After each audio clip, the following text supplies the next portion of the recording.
Are you dissatisfied with the quality of your 3D printing? I suggest you check your nozzle.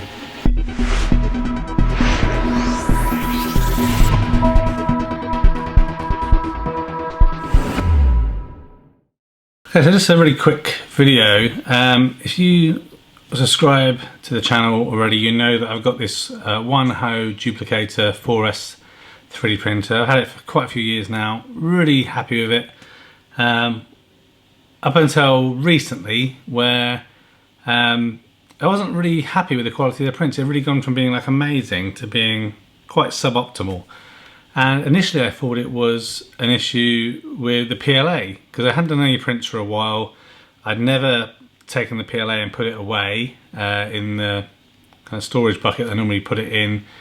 And so I assumed it must be that. So I did a few rough prints to get some stuff. I'll just get through the plastic really, just to see if it was any better further on.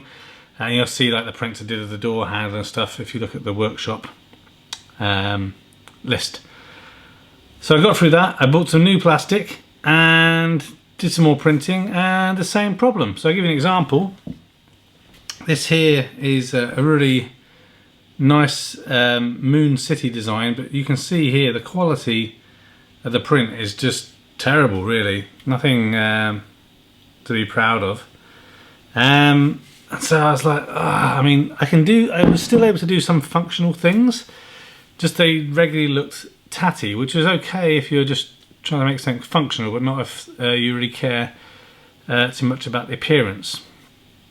So again, tried some different plastics, added a nozzle fan to increase the cooling, which is something I always planned to do but never got around to it. And the Wanhao 4S has a dual extruder. I only ever used the one, so a long time ago I'd taken the nozzle off of there, and I thought, well, I'll try that out just in case.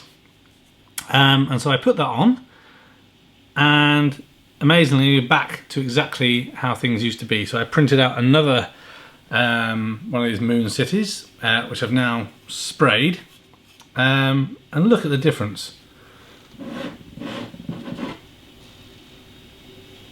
It is absolutely night and day difference. The quality is back up to amazing standard, and this is using relatively cheap PLA, but really does the job.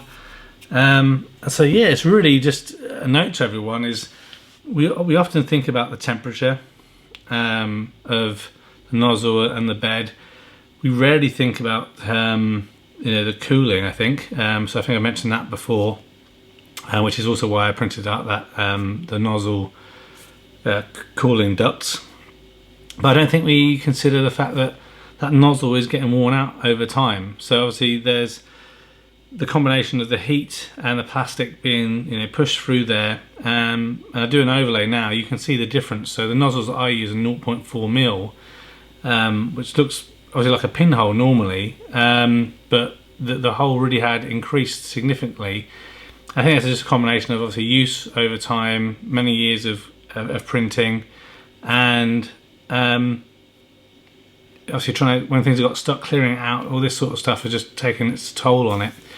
So I bought a couple of spare ones, they're only about £3 each, so definitely worth having. It's currently the printer's printing away. It's got a print job that's just over 60 hours. It's currently really hot in the UK right now, nearly 30 degrees, and it is hot over near the printer. But yeah, so if you're having troubles with your prints, you've tried different plastics, you've done the cooling, the heating's working, everything, check out the nozzle. It could be that, and for a few pounds, you'll save yourself extra time. Thanks for watching this video. A thumbs up would be really appreciated.